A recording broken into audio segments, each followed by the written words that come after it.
வணக்கம் மக்களே, welcome to Mallika சமையல். இன்னைக்கு நாம சுட்ட கத்தரிக்காய் எப்படி செய்யலாம் என்பதை பார்ப்போம். வாங்க வீடியோக்குள்ள போகலாம்.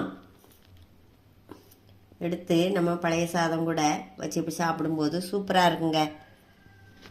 தேவையான பொருட்கள்: ஒரு கத்தரிக்காய், புளி, ஒரு பச்சை மிளகாய், சின்ன வெங்காயம், காஞ்ச மிளகாய், உப்பு. இவ்வளோதாங்க. இந்த கத்தரிக்காயில் கொஞ்சமாக எண்ணெய் தடவி நம்ம சுடலாம்.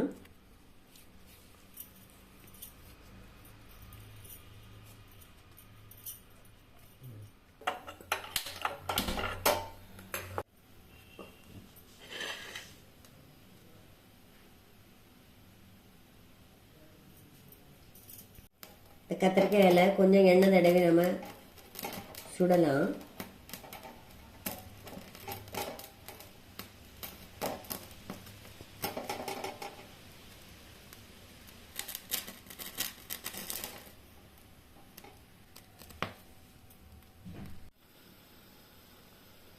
இதே போல் நல்லா கருகி சுட்டு எடுக்கணும்.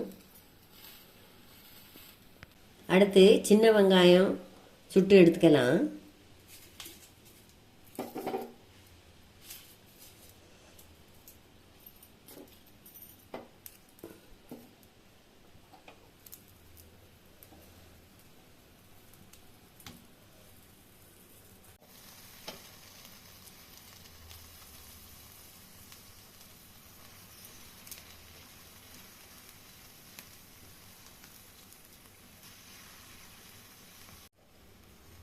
இந்த அளவுக்கு சின்ன வெங்காயத்தை சுட்டு எடுத்துக்கலாம். அடுத்து மிளகாய் வற்றல் சுட்டு எடுத்துக்கலாம்.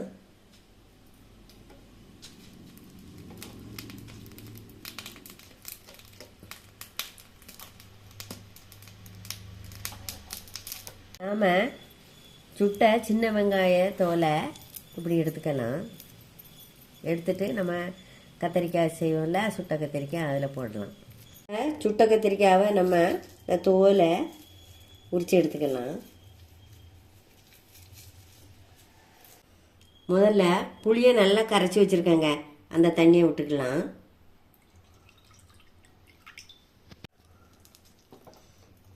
நாம் இதை இந்த கத்தரிக்காய் வெங்காயம் எல்லாம் சுட்டு எடுக்கிறதோட சரிங்க. அதுக்கப்புறம் நம்ம கேஸே அவசியம் இல்லை. நம்ம ஒரு பாத்திரத்தில் எல்லாமே போட்டு பிசைஞ்சு எடுத்தால் போதும். நம்ம இப்போ இந்த சுட்ட கத்தரிக்காவை சேர்க்குறேன். இதை நல்லா பிசைஞ்சு எடுத்துக்கலாம்.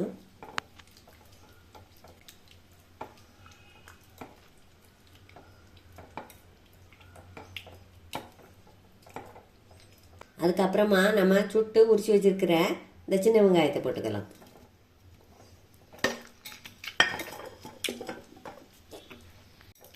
இந்த வெங்காயத்தையும் நல்லா பிசைஞ்சு எடுத்துக்கலாம். இதுபோல் இந்த சின்ன வெங்காயமும் நல்லா பிசைஞ்சு எடுக்கலாம். அப்புறமா நம்ம சுட்டு வச்சிருக்கிற மிளகாய் வற்றலையும் போட்டுக்கலாம்.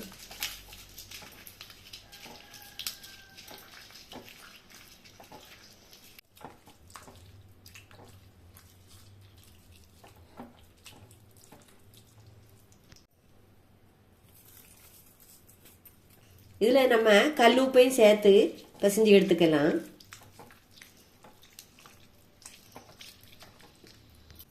சுவைக்காக நான் ஒரு பச்சை மிளகாயை போட்டிருக்கேங்க. சிலவங்க பச்சை மிளகாய் போட மாட்டாங்க. ஆனால் பச்சை மிளகாயும் போட்டு நீங்கள் சாப்பிட்டு பாருங்கள், சூப்பராக இருக்குங்க. அவ்வளோதாங்க, சுட்ட கத்தரிக்காய் ரெடி. இது பழைய சாதம், சுடு சாதம் எல்லாத்துலேயும் வச்சு சாப்பிட சூப்பராக இருக்குங்க. இந்த வீடியோ உங்களுக்கு பிடிச்சிருந்தா லைக் பண்ணுங்கள், ஷேர் பண்ணுங்கள், கமெண்ட் பண்ணுங்கள். கூடவே மல்லிகா சமையல் சேனலையும் சப்ஸ்கிரைப் பண்ணுங்கள். எடுத்து நம்ம பழைய சாதம் கூட வச்சு சாப்பிடும்போது சூப்பராக இருக்குங்க.